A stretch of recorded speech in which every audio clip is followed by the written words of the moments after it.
This conference will now be recorded. Is it audible? Can you hear? Yes, sir, it's audible. Yes, it's audible, sir. Okay. So I continue. So as I was saying, I can hear a few cross sounds. So I would appreciate if everybody else muted their own microphones. That would be a great thing. Okay. Thank you very much. And so as I was saying that we are in the middle of the lockdown. We all know on Monday the Prime Minister will discuss with the Chief Ministers and decide on other things. The Finance Minister is supposed to meet the Prime Minister also about the problems, that fiscal incentive that need to be given. And of course, we are eagerly waiting for what's going to happen on 3rd May, when this is the period of the lockdown, whether it will be extended, whether it will be continued, whether it will be relaxed, we are all waiting. But while we are waiting, of course, we need to plan what is going to come. The fundamental question to ask ourselves is this merely a pause, or is it a permanent dislocation of what we know so far in our world? It is probably not a pause. It's going to be a different world, a different normal. And why do we say so? I say so from my observation as chairman of 2 townships, which I'm running. I'm running in this situation where everybody is locked, and this is completely unlike anything else that I've seen. I've been in the IAS for a very, very long time. I've seen handle floods, I've seen handle disasters, I've handled droughts, and we have organized reliefs, and NGOs, Ramakrishna missions, and various other people would come in. They would stand by the people, and together with the government, we would solve the sufferings. But this is different. This is different because as I'm seeing that nobody is allowed to come out. So the NGOs, the Ramakrishna missions, all the other people, missionaries of charity, and everybody else, they're all inside. There is nobody other than the policemen and, of course, the doctors and the nurses in their own places. So we have to constantly kind of innovate, constantly think outside the box as to how to do this. And just as a matter of passing concern, for example, we were faced with this task of getting so many masks, and there weren't masks. And there was nobody available. We kept on giving requisition to the government, health department, and there was nothing was available. They would only say we have ordered. Now, who is going to make it? So what we did is we took help of the self-help groups. We'll come to the context of localization, which is a fundamental thought that I'm seeing all around me, is that this is a time for ultra-localization, and we come to it. And therefore, we were left, everybody is inside. Everybody was clamoring for masks, and there were no masks available. So we bought cloth. We took help of the self-help groups, the women in the neighboring villages. We taught them, gave them a sample, and we got into the masks and we distributed. And now it's made compulsory in the state that you can't ever, if you go out for any reason, for a market or something, you'll have to wear a mask. So therefore, we are doing n number of things which were never told anywhere.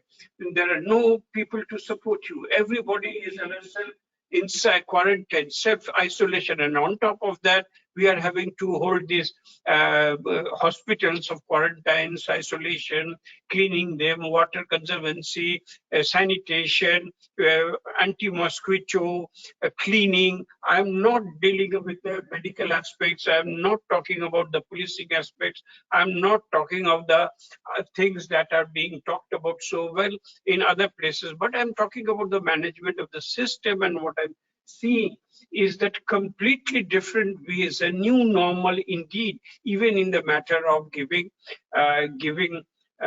relief and rescuing people. How do we contact the stranded laborers? How do we make cooked food? There are no people around, and yet we are supposed to deliver.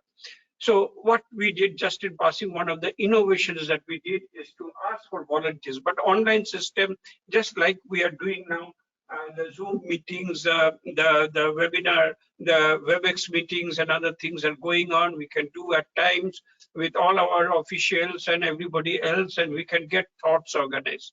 But when to implement, we are taking what we are called neighborhood networking. We are asking for volunteers and saying, if you are in a locality, if you are in a housing estate, if you are in a resident welfare association, take care of the seniors within you, see if medicines are not available, get something to deliver to the elderly couple who is staying all alone. And we had to do a lot of other innovations, including telemedicine with our doctors. But that's not the theme of this discussion that I wanted to have with you today. I am trying to say that this is era, the new normal that is going to come. From my observation is that it is going to be ultra localized for services and goods, but ultra globalized for intellectual properties.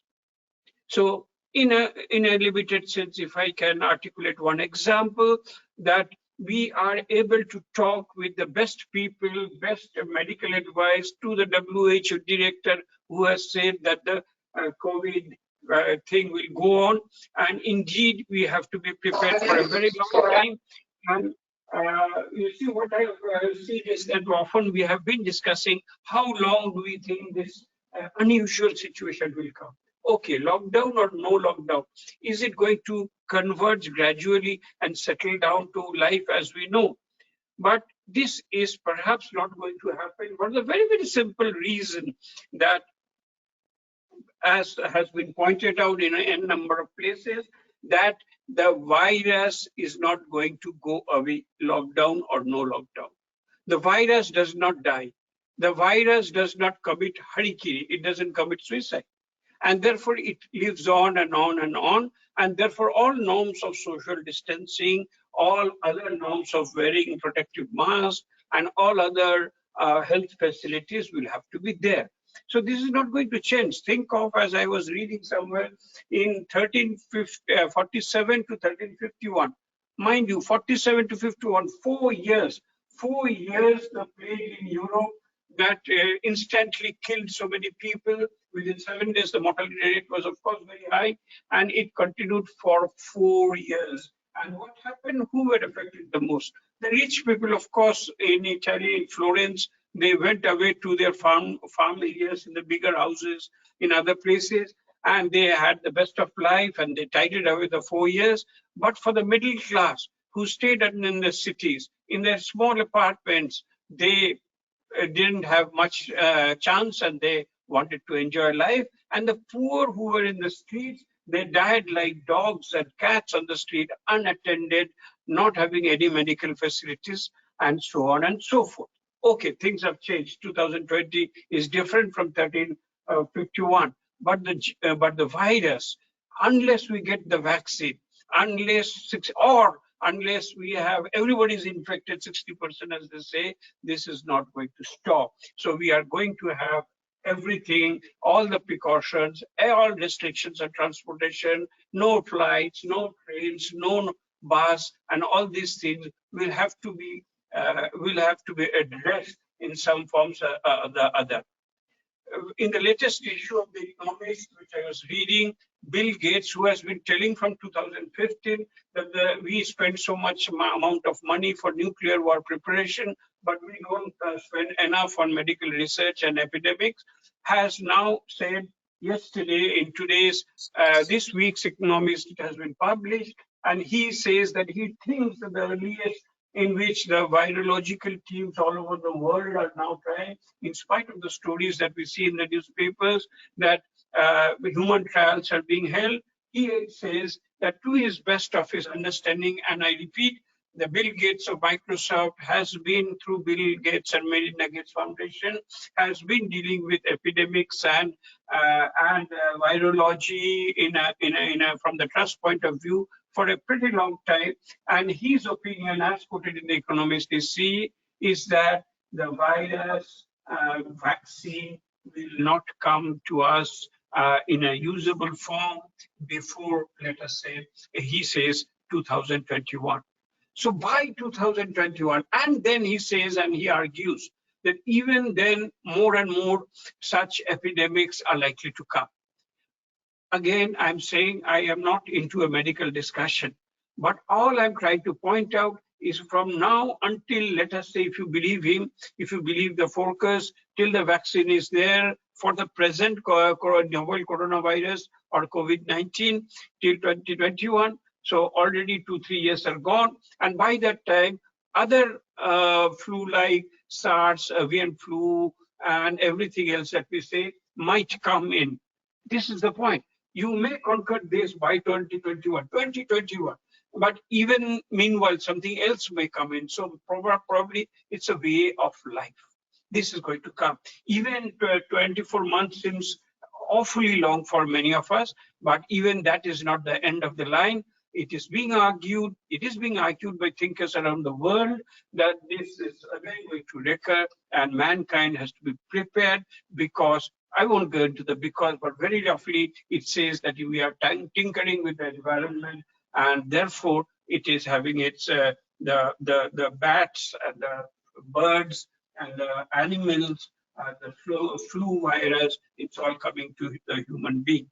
So therefore we have to be reconciled that this kind of a distancing, this kind of a spacing, this kind of an isolation, it is going to stay.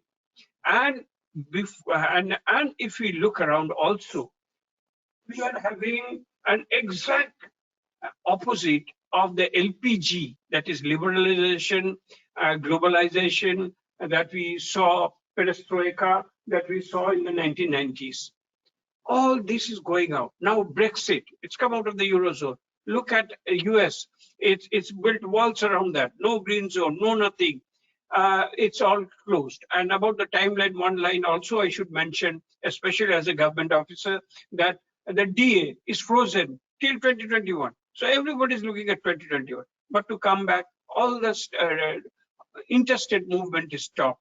Inter-country flights are stopped. Everything is isolated. Nobody wants to touch anybody. So we have to learn to maximize. We have to learn to listen. We have to learn to stay and make the best of isolation and micro localization. And therefore, there is also another thing. While this is happening, there is no way to prevaricate. There's no way, since if you agree with me that the usual world that we know of is going to change permanently for the next 2 years in the first place, and then infinitely, then we have to change. And we have to change fast. We have to change very quickly.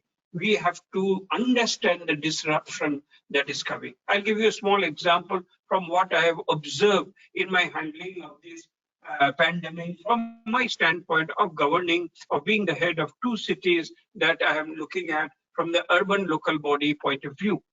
And what do I see?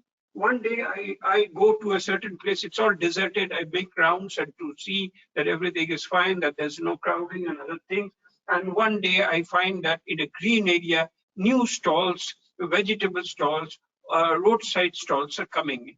I inquired, why is this happening? And why is this happening? And the shopkeeper whom I spoke to was actually a rickshaw puller, a rickshaw driver. Actually, in this part of the city, we have 3-wheeler cycle rickshaws, and there were rickshaw wallahs, there were auto wallahs, there were e-rickshaw wallahs, and all these people were completely out of work because they are daily wager and they have nowhere to fly with this lockdown, and they are selling vegetables, they are selling eggs, and they are selling tomatoes. So from being a driver to becoming a vegetable seller, purely by the shock of economic compulsion, they have done and transformed within this lockdown period, within much before, in the first half of the lockdown period, started occupying spaces, and now they're moving from place to place, from house to house. I believe that is there throughout India. What is therefore happening? You change your profession, you change your way, and delivery of services to home and complete switching off of professions, that's not going to work in the new normal, is something that we have to do and do it very fast. And therefore, we will try to argue that while for organized industries, I'm talking about MSMEs also, there is a set of problems, there is a different set of problems for the other ways of delivering things and other ways of doing business. For example, there will be a lot of things that are going to come in the days that we are coming, and that is what we have to look for, plan for, and do it very quickly. In my mind, what I've seen is that one to take that discussion forward, to take that example forward, look at the hospitality sector. All the hotels, all the restaurants are completely closed. There are waiters, there are expert chefs, there are executive chefs, there are delivery men, and nobody can come or are coming or shall come in the near future too, because people are afraid of contamination. And therefore, what's going to happen is that, and what is happening already, we are seeing that home delivery of food, even then there is a lot of skepticism after this pizza boy delivery thing that happened in Delhi, one single instance. But that is at least the next alternative, because otherwise what has come out in a study is that there was, even with a 1 meter spacing, I believe it was in Singapore, a 1 meter spacing in a restaurant, and the air conditioner airflow was in a certain direction, and if you were sitting in table 1 and somebody had a virus, in table 2 that was in the line of the air current, they also got the virus. So people are not going to come in a hurry to restaurants. So hospitality industry is gone. But what will happen? What is the diversify? It is going to be delivery to home. And therefore, the Swiggies of the world, the Zomatos of the world, and so many other things of the variant that I talked about, where an auto driver is becoming a delivery man with vegetables selling elsewhere. Food will also be like this. It is becoming. So I would say that, for example, even 5-star hotels, very thing, people are not going to visit you. People are stopped going there. So therefore, we must go and diversify from hospitality to home delivery of food, and that too in a contactless dining and a contactless delivery. And when I asked somebody, what do you mean by contactless dining? And he said that, of course, for eating, you have to touch, but everything else has to be in a contactless fashion, getting to look at the menu through a QR code on your mobile, getting ordering, settling the bill, and all those things will be contactless. But of course, food eating, you cannot help it. So other than food, therefore, everything else will have to be in a contactless manner. And therefore, what is going to happen is that furthermore, that everything, all the things that required personal touch will go away. And therefore, we have to look at other ways of diversifying like this. Think of education. Professor Harari, Noble Harari, the Israeli professor who has written Homo Deus and is one of my favorite thinkers, and he in a recent talk has said that this transformation of the virus and distancing will make us quite aloof and different. And he has argued that there will be many new areas and many old areas will go away. And we have to be prepared. He specifically talks, of course, of robots, which is very high flung for us. But I can talk about one thing, that is agricultural machinery. Labor was cheap, migrant labor would go from one place to other, and so the harvesting wheat fields of Punjab would be harvested by agricultural laborers from Bengal, Bihar, UP, but this is no longer happening. So all over India in agriculture, it's going to be more and more machinery driven, capital driven, and therefore, since we cannot afford so much capital in India, therefore, what's going to happen is that there is need to be leasing companies for agricultural machinery, leasing companies for other mechanization, even leasing companies for robots, which can clean, which can wipe, which can sanitize, which can do other work. So leasing, the concept is, of course, that one entrepreneur buys a huge several crores costing machine, a harvesting combine machine or a robot, and then people uses it, something like the cloud. The people use it pay as you use kind of a thing. It's best. This is a thing that's going to come. This is a thing that is best for India, where capital and small units can coexist together in the same manner. There will be, of course, we have been seeing so many other things as entertainment. The only thing that keeps us going is, of course, the Netflixes and the Prime and the Hotstars and the Prime Amazons of the films and movies. But look at the model. Look at the model. All cinema halls are going to be vacant. People are not going to go to movie halls in a hurry, again, because of the contamination fear, and in any case for the next 2 years, and probably for infinite. So what's going to happen? The malls are also going to close down, because the shopping malls, the retail things that are there, they are going to, the cinema halls provide 15% of the footfalls because of the movies. Now, people are not going to go to the movies. So what is going to happen? The footfalls will not be there in any shopping mall, but the retail is there. The Spencers of the world, the Reliance Freshers of the world will be quite empty. So what's going to happen? What's going to happen is that this huge infrastructure that we have will probably, in my opinion, be converted into warehouses. Warehouses where you store, and then there will be purely online buying, and from these neighborhood shopping malls, which would have converted mainly into warehouses, probably, or at least a major part of it would be there for delivering in the locality, the localized microeconomy that is going to come in. Of course, therefore, the economy of scale, get it from the place where it is cheapest kind of a thought. If for example, mustard oil is cheapest in manufacture in Rajasthan, and people in Calcutta are very fond of having mustard oil, then naturally everything is coming right now from Rajasthan. But this will no longer be there. Truck drivers are not coming. Auto parts shops are not coming. And this will continue because nobody trusts anybody for fear of infection, as we have already discussed.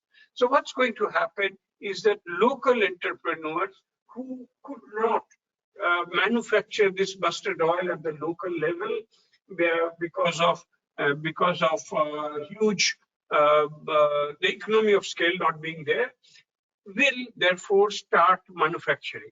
Yes, their cost will be high, but they will be insulated from the higher cost, because the cost of bringing in, the actual cost of bringing in cheaper mustard oil from Rajasthan to Kolkata will be more than the cost of production, and therefore this is going to come.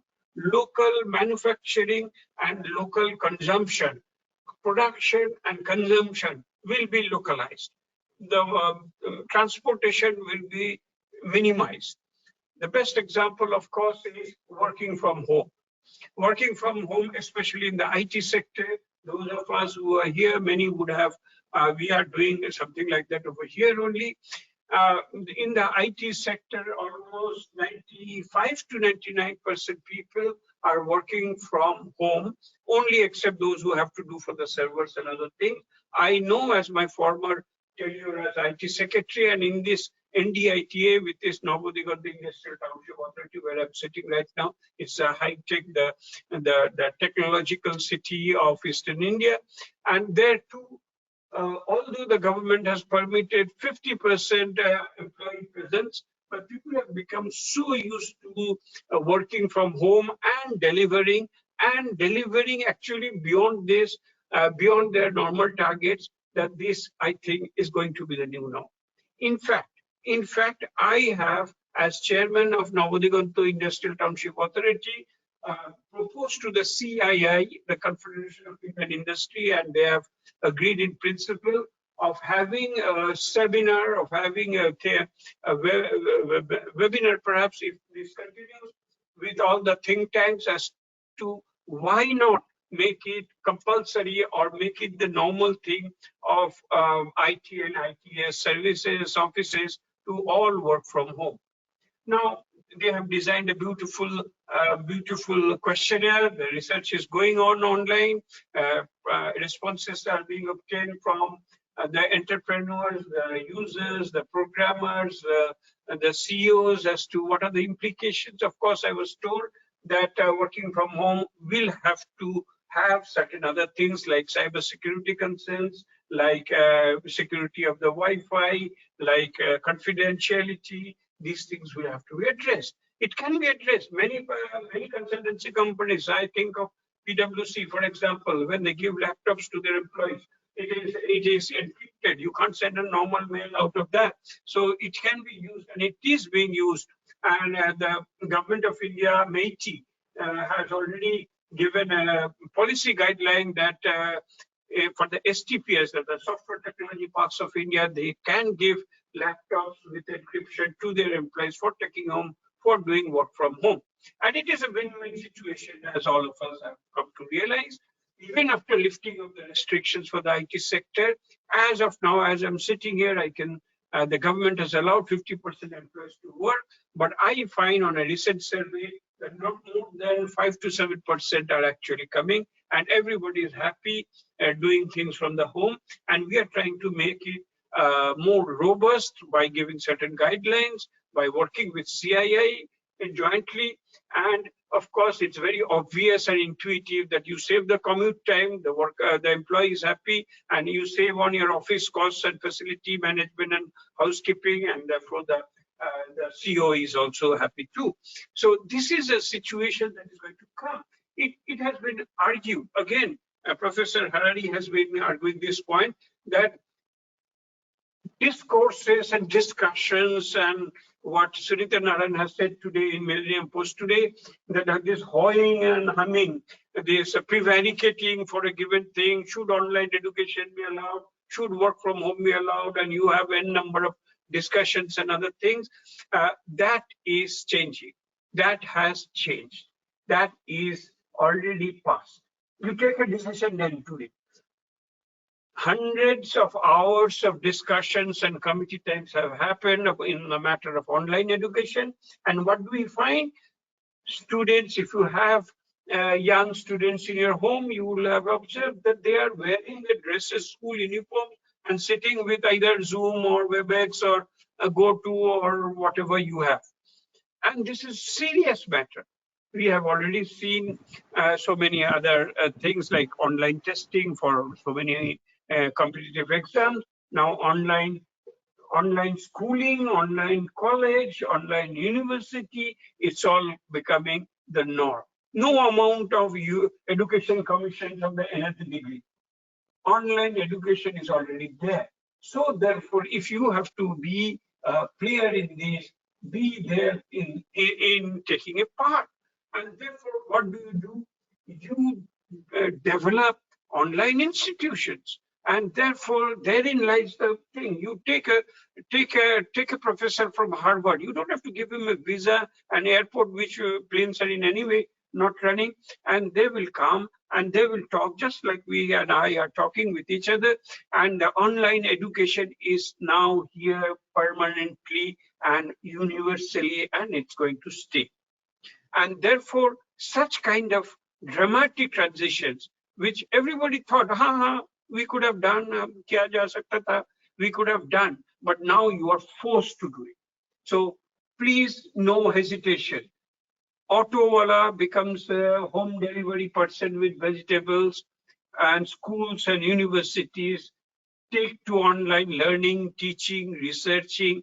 And as I have commented very briefly, I feel very strongly that intellectual property, the global community, the global scientific community will come together in a much more easy manner through online, knowing that there's no traveling.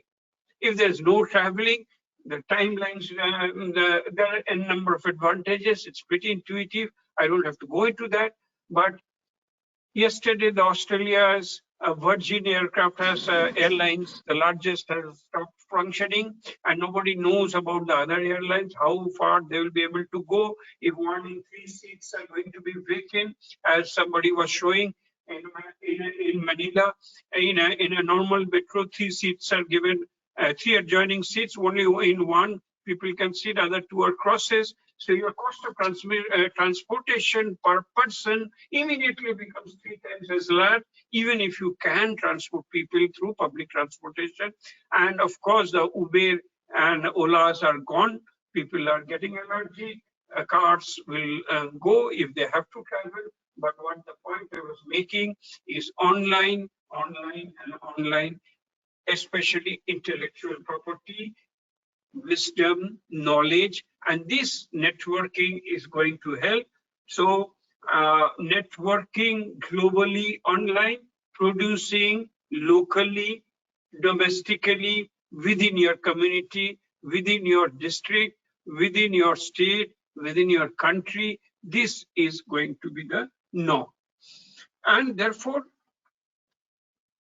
we also have to adopt this great thing that we read in the papers about Facebook contributing 43,000 crores to buy 9.9% of the stakes of Reliance Industries Jio. And what they're advocating, which I was also talking in some other way, is O2O. It's not G2C, it's not B2B. These are all of the old world, the old blueprint, the old norm. Now it's O2O. O2O is offline to online. The kirana shops, the grocery shops, the other things that were there inside. And these are now getting into a common platform. And not only aggregating as an e-commerce platform, but also as a funding problem. You need working capital. You need to buy things on credit, and you need funds. So that will also be provided, and that will be adjusted against the proceeds, much like the bank, but it's going to be online. But the shopping malls we have already discussed are going to go away. So what is going to come is localized, micro-localized, back to the pop and mom shops, which will have the advantage of WhatsApping and ordering. No Amazon, no 3 tiers of storage and delivery, no heavy discounts. But if something is in your neighborhood, you order through a simple WhatsApp message, it comes to you. We have been doing this. This kind of collaboration in this COVID lockdown period in the 2 cities that I am in charge of. For example, elderly people are saying, I'm not getting the medicine. The medicine shop says I have low staff and they are not willing to go out or cannot go out. So what do? We contact with the post office, and the post office delivery man, he gets the medicine from the shop and delivers it to the senior citizen couple who are staying all alone, cannot move out. And in any case, lockdown period, they cannot move out. So these kinds of emergencies we have been handling, but the point is O2O is again another thing, offline to online, kirana shops to e-commerce platforms. This is also going to be coming in a very big way.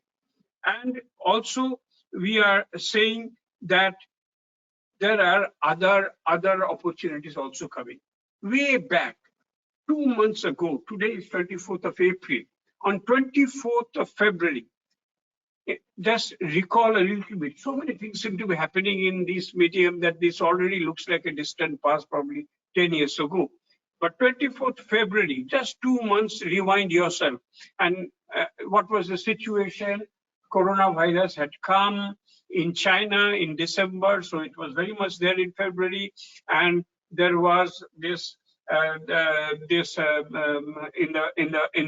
Wuhan district and Hubei province, there were already pandemic, and they used to call it epidemic. The epidemic was there. It was all locked down, and Wuhan was the center of computers.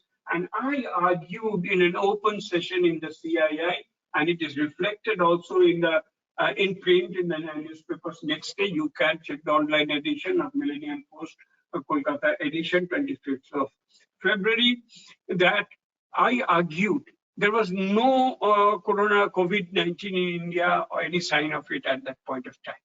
And I argued that if that is closing down, however bad it may seem to take some advantage out of a human misery, if China's 80% of computer components in the world is manufactured in Hubei province of China, which was locked down and affected, that was the epicenter of coronavirus.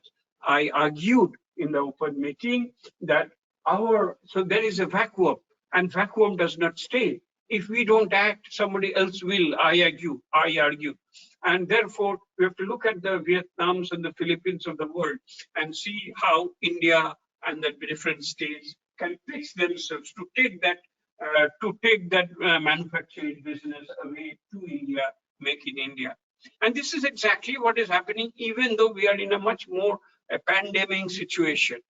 Today, the government of Japan has announced $2.2 billion to the Japanese industries for shifting their industrial bases away from Japan. 2.2 billion Japanese government is giving to its industries for shifting industries away from corona-affected China. At least 1,000, going by the reports in economic papers, 1,000 industries in China are being taken out. And therefore, there already Indian companies, the government of India, the state governments, and I dare say various chambers of commerce are in tie-up with them. These are not all big companies. These may be small electronic manufacturing component, small PPE making companies. So this kind of a thing how we can be proactive in getting some of this. It is said that we are still slightly worse off than, let us say, in Vietnam in terms of labor cost. We are 10 to 12% more costly. But if you produce 1 million mobile sets in Vietnam, who will buy them? The consumer base will be in India.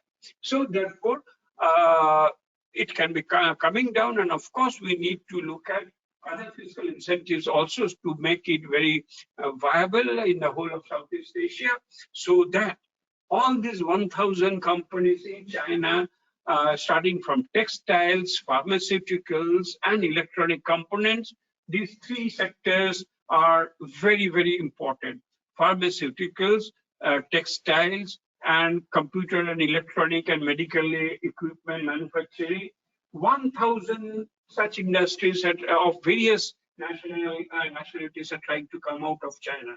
And therefore, how proactively we can leverage this to get it and become the next pharmaceutical hub of the world is something that we should definitely think of and make a blueprint of.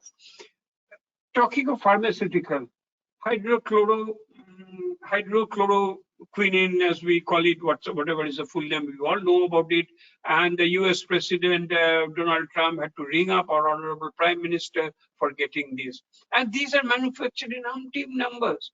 And in Calcutta, the Bengal chemicals, which was set up by the noted chemist in the 18th century, Acharya Prafulla Chandra Roy, had established this. It is again going to start because the demand has come up. So we can be a global supplier of these things of which we don't think much. But now there's a global change, and this chloroquine, hydroxychloroquine, and all the other drugs and things that we normally require for the tuberculosis also. So what I'm saying in a nutshell is that in the pharmaceutical sector, we already have a lead to such an extent that the almighty United States had to take it from us, and there was nobody available. We should harp on this. If you are doing something, some business, some trade, where you can quickly diversify, think how chemical process flows and other things can be harnessed to make pharmaceutical things other than the one in Himachal. We can have n number of other hubs as well. Electronics, textiles, pharmaceuticals, let us get the know-how and let us do it. And other things, let us produce locally and consume locally. This is going to be the norm.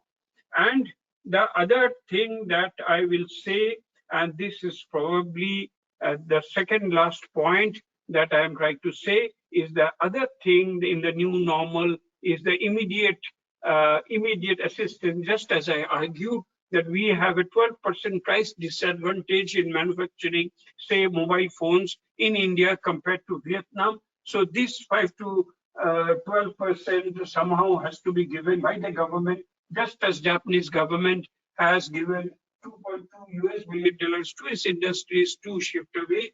Like that, it will be very good if we can give more money injection into the system in two folds. It has been already argued that something around 6 to 8% or more of the GDP should be pumped into the system, and this should go by tokens, food coupons, direct money transferred through online methods to the really poor, and the rest to the unorganized and the organized sector in the MSME and other sectors who need help for loans to tide over the situation in the near future. Yes, the government also does not have any earnings. If there are no goods and services, the GST is zero. Very simple calculation. So no money. Our DA has been frozen for the next 2 years. So if there is no money, how can it give? Let us do away with the fiscal deficit barrier. The Financial FRBM Act, as they call it, the Financial Regulation Budgetary Management Act, which restricts the fiscal deficit to 5% of the GDP for the government. These are all man-made imaginary ceilings. Let us increase it.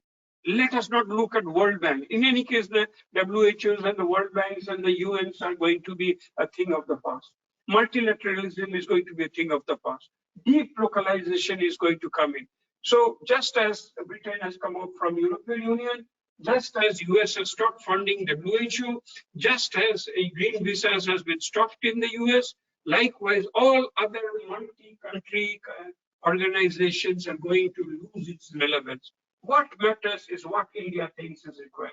And if Indian industry thinks that we need to borrow, we need to increase government debt to help the industry, to help the poor, to help the starving, and it has been argued, give money straight, don't go in for fancy relief and 100 days work or something. But these are economists' thoughts. I will not meddle there, just thoughts, because if that happens in the fintech sector, there is a huge possibility that is going to open up, where every 1.3 billion person will have to be given a certain money. It's quite possible. I'm not saying that, but that just opens up avenues for others in the chain. So, like fintech, let us also look at other things that this localization or anti-localization, globalization was killing. Think of toys, children's toys. I mean, till the other day, I still recall the Leo toys and other toys. There were so many other toy manufacturing industry which was completely killed by inflows from China. And therefore, these things will now come up. Children need to play. And nobody's going to allow crossing borders. Already the FDI route, it has been blocked virtually, keeping China in mind, that anybody who has common border with India will not be allowed to come in. So if that is so many other things like children's toy will come up. So the last thing that I would like to say, that other than the toys, other than textiles, other than medical devices, other than mobile manufacturing, other than PPE equipments, other than pharmaceuticals like hydrochloroquine, other than BCG drugs like tuberculosis, other than masks and other things, other than viral laboratories, which Bill Gates argues it will come up in huge numbers all over the world, and therefore there is always an associated supply chain, and to help with fiscal deficit problems and borrow heavily and send the money directly in spite of no taxes and revenues. So kind of increase the government debt and pump into the economy. All these are going to help us prop and go towards the new normal. Don't try to run your old restaurants. Don't try to run your travel industry. Don't try to run your bus company. Don't try to run your restaurant company. Go to something else, as we just now discussed. Go to O2O. Go to other diversified things like toys, which are likely to work. Production and consumption locally. And that, with that, I'll bring to my last argument, the silver lining in all these things. Everything has a silver lining. So they are stopping visas. So they are stopping international travel. So therefore, our best brains, the Sundar Pichais of Google, the CEO of Nadal of Microsoft, all these brilliant talents of India who passed away from IIT Kharagpur, who passed away from IIT Hyderabad, who are doing a Nobel laureates, and number of people. Abhijit Banerjee, for example, the recent Nobel laureate from Calcutta, they're all gone US and other places. So now we will retain the brain of the brilliant brains of India. They will now stay here in India, and with localization and with intellectual networking as it is, as I said, Harvard professor can teach in Calcutta University with the click of a button, like we are talking to each other today.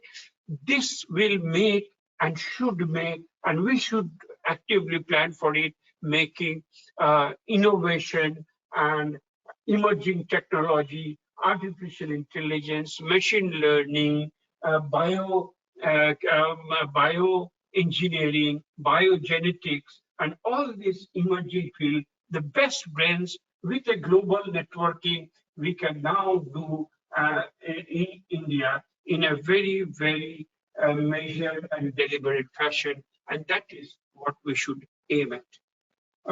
Thank you, everybody. I hope technically the voice reached. And so, Dr. Rani, if you want to say anything. Thank you, sir. I think we can take a couple of questions. Few of our participants have a few questions, sir. Can I ask them to type on the chat window? Okay, I'll open the chat. Yes.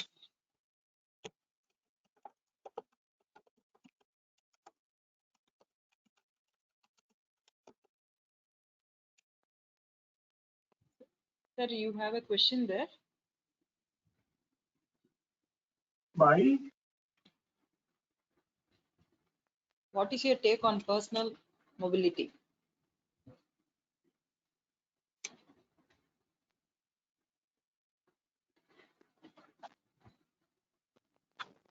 Now, there is, I don't know, but what I'm hearing is that Maneet has said that he or she is telling that non-essential nature of retail, malls, boutiques are not going to have enough footfalls to sustain economically. I entirely agree. That's what I said.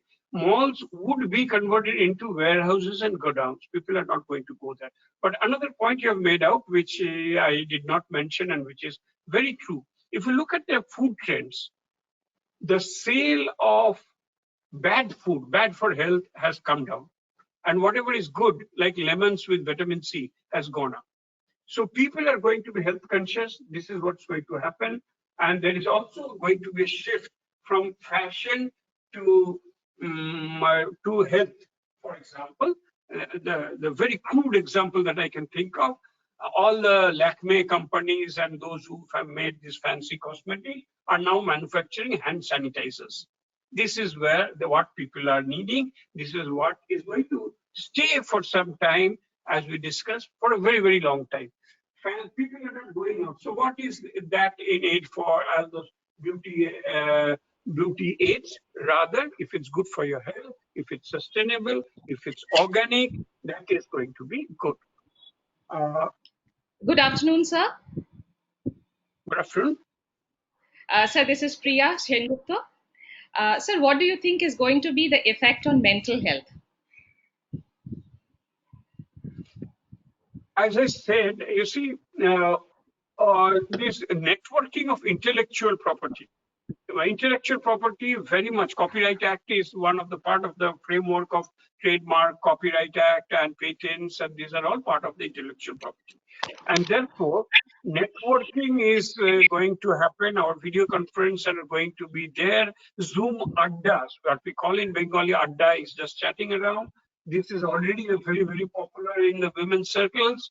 And therefore, mental health also, if we are able to cope up with the online world that we are going to be in, I don't think that's going to be a problem. We have to be connected, but socially it's out. If you be to a wedding reception, well, you won't live long. Thank you, sir. Okay. So there is another question. Manit is saying, micro localization. How do you suggest a startup in the area of online services that allow zero? Online services, I have already said, it is going to be the thing. Mark my words, O2O, online and offline together. It is going to be the order of the day. So for online services, it's very good, but finally you will have to tie up with somebody who is offline. I mean, why is people going to you unless it is pure knowledge, intellectual property, like education?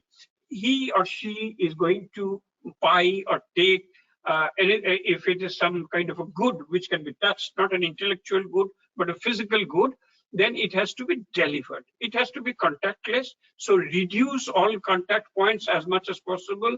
So fintech and cash transactions is going to happen. The delivery boy has to be sanitized, and probably the actual transportation through drones I am not seeing because it's too dangerous in an urban setup.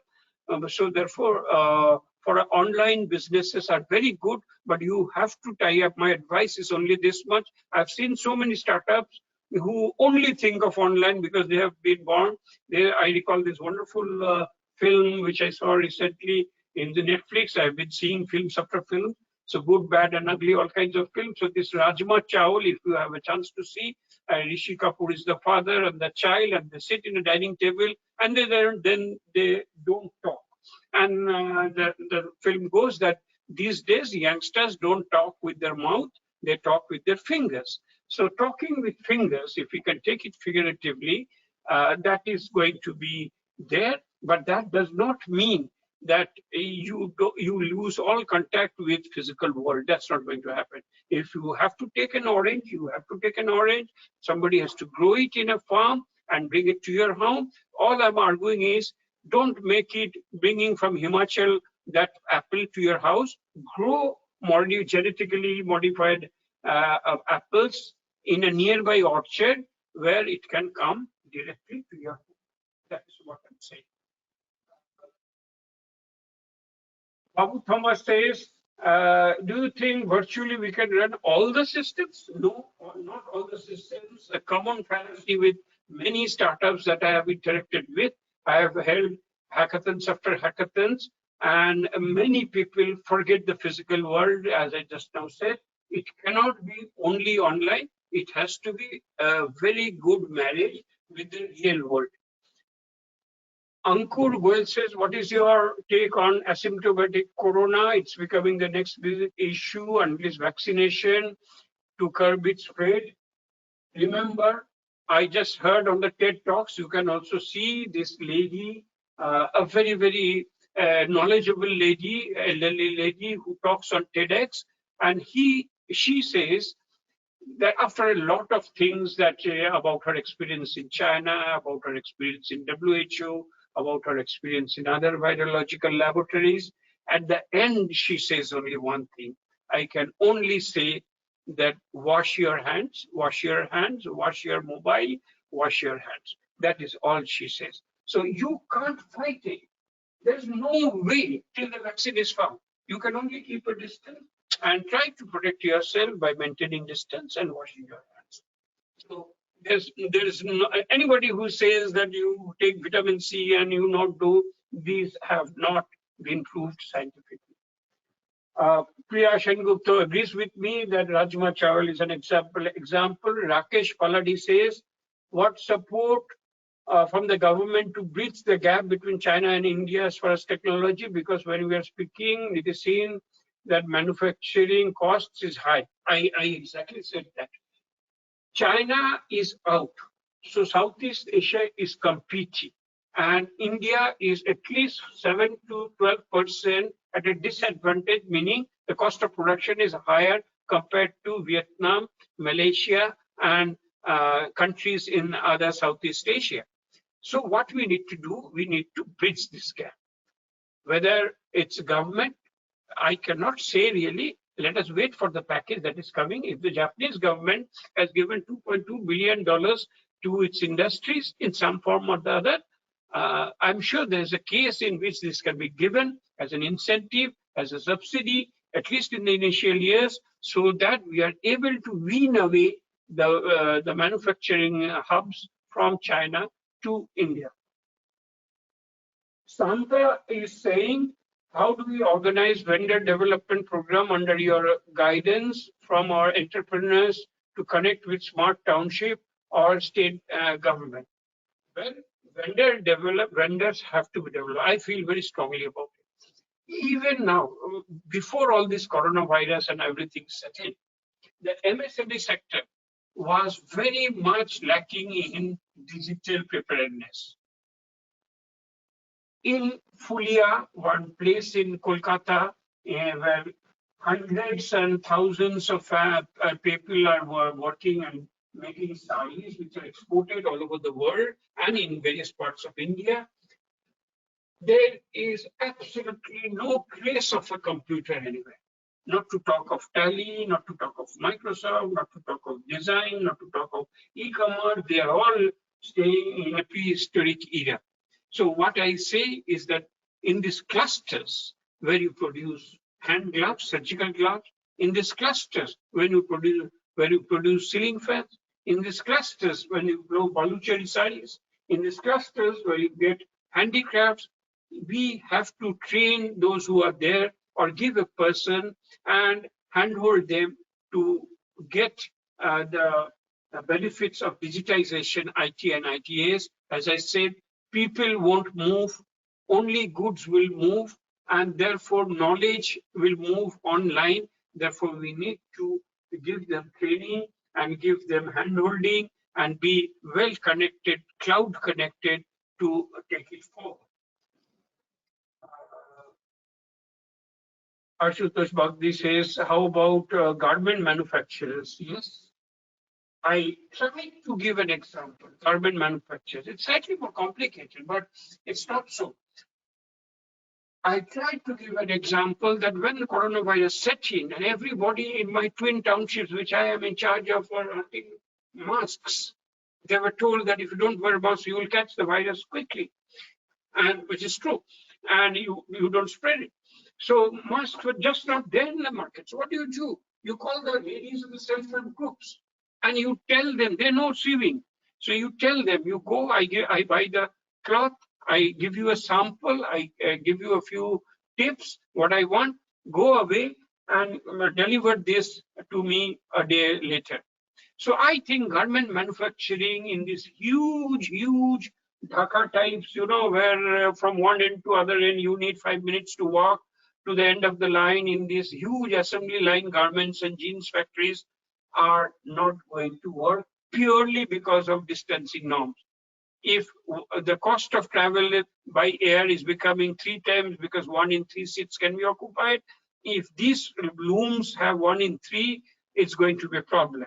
So what will happen is that decentralized manufacturing will come in. And if decentralized manufacturing will come in, the cost will increase. Of course, no question. I mean, you can't make it at, let us say, 10 rupees for a t-shirt. This will cost you 30 rupees per t-shirt. I don't know. Just an example. So be it. Because transportation is lost, you have got a captive market. There are n number of people who buy t-shirts at 30 rupees because the 10 rupee thing is just not there. So you have a captive market. You have walls around your community. See what the community needs, manufacture. I'm giving you a single mantra: produce and consume locally.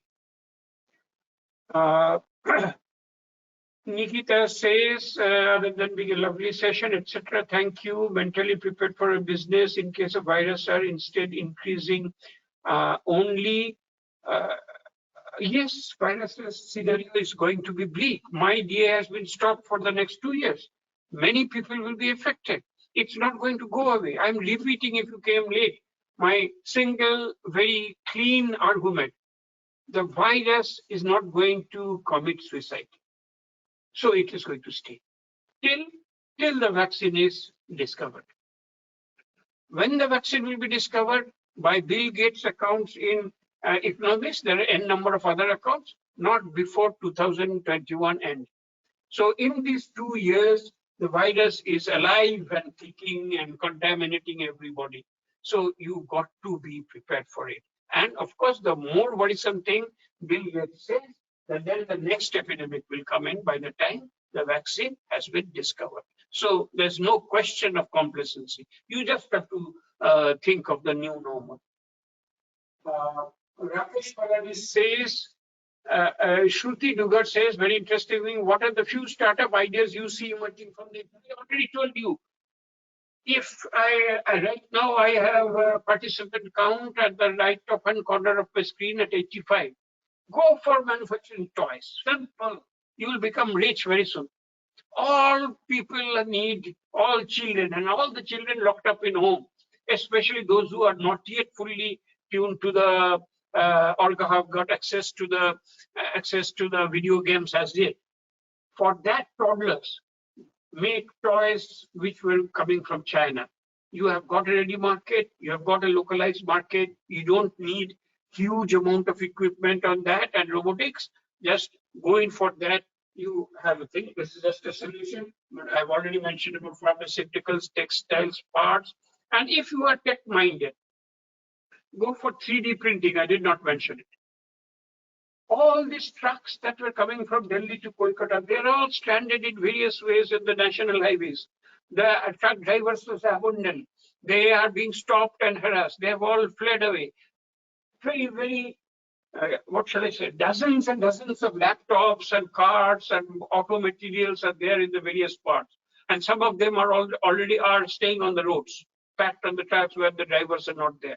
And what has happened right now all over the country is that many trucks are down with auto parts not there. Now, therefore, since transportation itself, my argument is going to go down, goods transport shall prevail, but passenger transport is going to come down very drastically across states, across countries. Therefore, this auto parts and mechanics shops which repair things are also going to be in a very, very economic doldrum. So what's going to happen? What's going to happen is 3D printing. I cannot say more. I can take a full session on that, but that's different. 3D printing, from here you will say my truck's carburetor is not working. From here in Kolkata, somebody will put some software codes and a code will go there to a nearest place and the carburetor will be printed and manufactured there and then for one single thing, and it will be used. So you asked about what new idea can I do? Think of 3D printing, not the fancy ones, but industrial 3D printing. And this is going to be a game changer once again.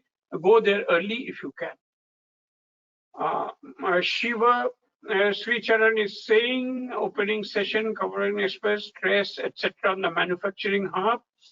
Zomato, Swiggy are focusing on delivery essentials. For starters, how should entrepreneurs with limited resources, how can you explore the current and future opportunities? You open a Zomato, Swiggy, delivery is the thing. I told you if you joined late that I have seen myself that auto drivers, three-wheeler auto drivers getting into vans, three-wheeler pedal vans, putting vegetables, cauliflower, gobi and tomato and all that, and going from house to house and selling home delivery. So see who are going to be displaced, take them in, retrain, and bring and make another home delivery service. I can tell you this delivery service of food and essential groceries is going, and medicines. I have seen myself. Nobody has talked about this.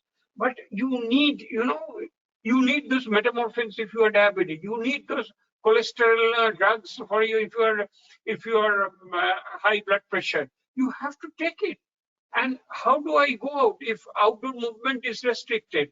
So this delivery of a physical thing that includes food and that includes medicines from the shop to the household is going to be big business, and O to O, offline to online. You order online, you deliver offline.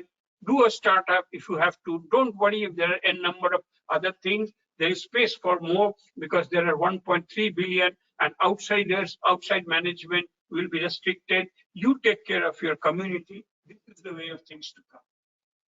Okay. Sanjana Sharma says, thank you. Thank you, Sanjana. Wonderful session, Nikita. Thank you. Dr. Geeta Murthy, insightful. Thanks. Thank you. Rakesh Paladi, I think this will be the last one that I'll take up. To the best of my knowledge, loans under MSME to the start is less, but setting manufacturing unit require a huge amount. So will there be any changes in the existing loan structures? Proposal is viable. There's no dearth of money. I can tell you with my years of experience. I have met so many people. I'm not talking about private equity and Australian investors and World Bank investors, nothing. There are n number of moneyed people. They're looking to what to do. As I've just argued, if you have noticed, if the government debt increases, I did not highlight that there will be inflation. The money, value of money will come down day by day. So people have to invest. There's no dearth of money, believe me, whether it's manufacturing or not. So please do, you will get things, whether from banks or whether from other financial institutions, whether from other India, whether from outside, there's no dearth of money if your project is viable. As I said, if I were in your place and I were looking at manufacture, I would manufacture ventilators. For the next 30 months, 30 months worldwide, there's a huge deficit of ventilators. And we see of stories of motors being used. What is a ventilator? It just pumps in oxygen at a rhythm and brings it out. What's so great about it? Let's make it. So thank you. I think Dr. Rani, and thank you everybody for being with us. Still now 80 participants are there. Thank you very much. I only wish that I was audible. Yes, sir, you are very much audible. Thank you so much, sir. It was a very wonderful session. We had a lot of clarity in the upcoming what business we have to take and how we have to handle a lot of challenges. It was a great session. Thank you once again, sir. Thank you all. Thank you all participants. Thank you. Thank you.